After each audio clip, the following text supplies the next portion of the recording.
I've never met a ghost, by the way. So this story comes from a small town in Oregon. A family bought this house out in the middle of nowhere.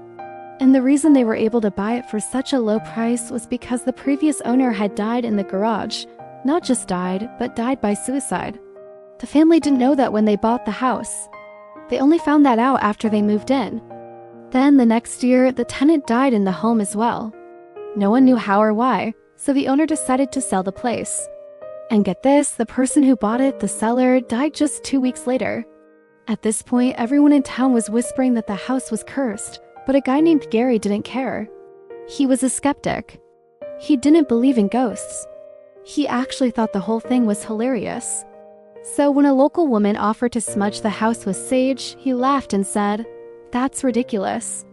There's no such thing as ghosts," but he did let her do it anyway.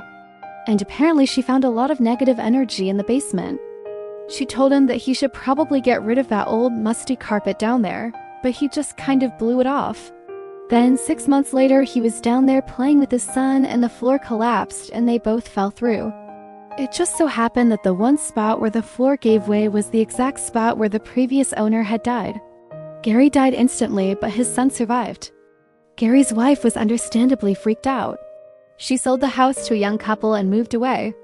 The original storyteller says if he had the money, he would have bought the house just to burn it down.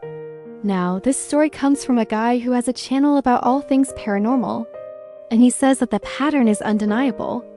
Every single owner of that house has died shortly after moving in, and none of them died in a normal way.